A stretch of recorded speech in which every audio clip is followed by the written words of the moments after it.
Jon Favreau is easily one of the most lauded figures in Star Wars right now, and Bob Iger has gone on to liken him to George Lucas himself. So we've got to ask what everyone is thinking.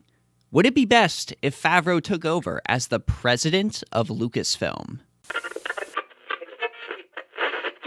What's up, YouTube? Justin here from the Den of Nerds Gaming, here to talk to you today about some sweet, sweet Star Wars and some sweet, sweet Favreau, who is easily the biggest darling of Star Wars right now, despite the fact that he did not have a hand in the final film of the trilogy, which, if you haven't heard, launched incredibly recently.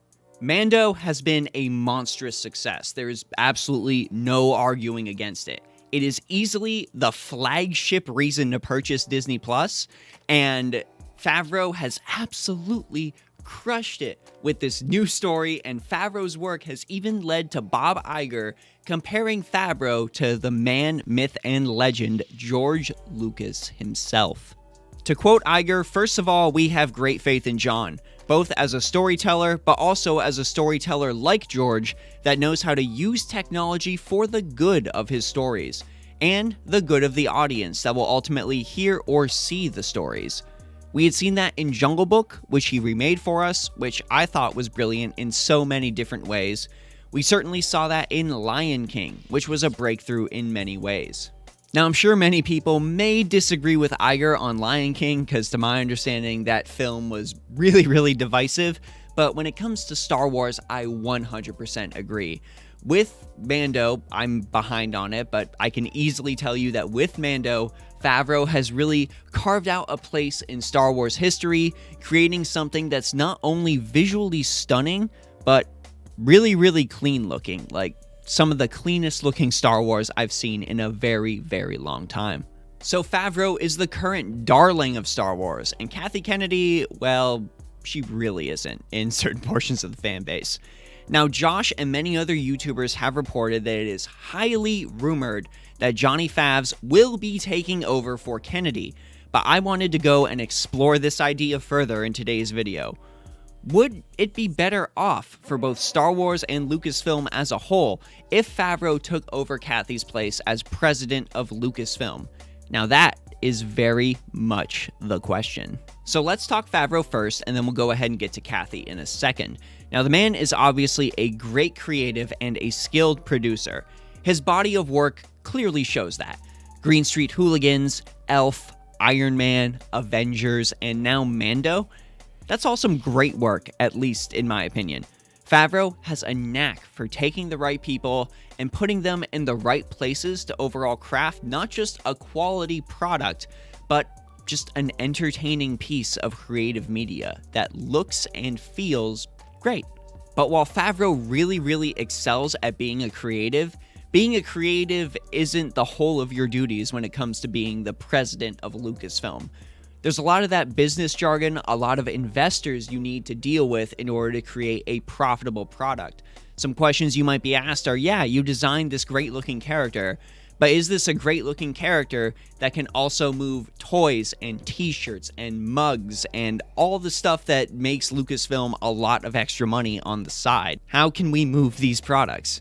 And the question is, would Favreau really want to be heavily involved in that side of things? Even though being heavily involved in that would ultimately mean that he is the one that gets to call all the shots when it comes to Star Wars. Let me go ahead and chuck a quote at you from when Favreau worked on Wall Street. "I gave 2 weeks notice a week before Black Monday, but it was very strange because I thought I would be working on Wall Street my whole life.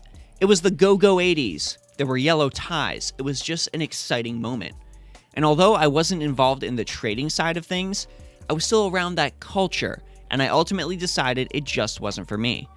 As a matter of fact, I wanted to be a New York City firefighter. I didn't make it in, though."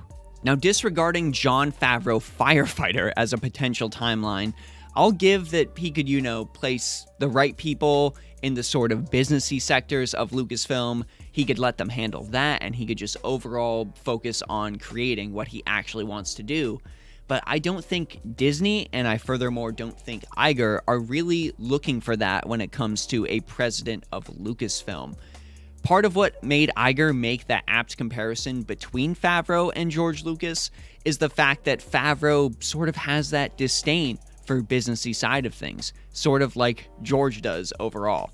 And that business aptitude is really something I think Iger would be looking for. As for Kathleen Kennedy, do I think she has to go? I mean, yeah, she does. She's obviously created a lot of ill will in the Star Wars fan base with her sort of I don't really care what anyone thinks of me attitude. But you have to admit, despite your personal feelings on Kathy or The Last Jedi or whatever, that attitude did actually end up bringing us some really good pieces of Star Wars content. Let me just remind everyone that Rogue One was very fortunate to have Kennedy playing hardball with it, where she was willing to bring in Tony Gilroy on the film to work with Gareth Edwards. She was willing to navigate the politics of the film industry, look outside of her core team, find somebody who she knew could work really well on this film to get it to the place they wanted it to be, and bring them in outside of the team she had already selected to make the film better. And I think a lot of people will agree that Rogue One is one of, if not the best film from the Disney era of Star Wars. And without Gilroy, we would not have gotten what is likely the greatest scene of Darth Vader in Star Wars media. Let me just go ahead and throw that up really quick so you can kind of remember what that was.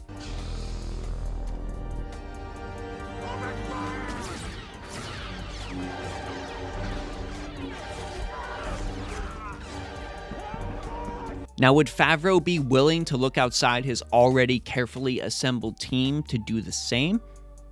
I'm not quite so sure. And there's also the question of how much interference Bob Iger himself will want to put on the future films and properties.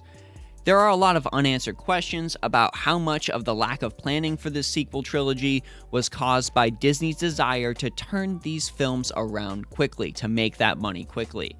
Jon, being a company man, could be seen as easily manipulated, even more so than Kathy, which could create a lot of problems. If you're one of those people that really might believe that Iger is more on this manipulative side and think that desire is what led to a sort of hastily realized Rise of Skywalker, a movie that was ultimately a band-aid that they had to rip off to move forward, well, I wouldn't want to see that with a Season 3 of The Mandalorian. I wouldn't want to see that with an Old Republic film trilogy. I wouldn't want to see that in any of my Star Wars going forward. Disney has enough money where they can let their creatives sit there and create. Iger really doesn't need to be pushing stuff out the door, trying to flip this money quickly, trying to make that profit quickly.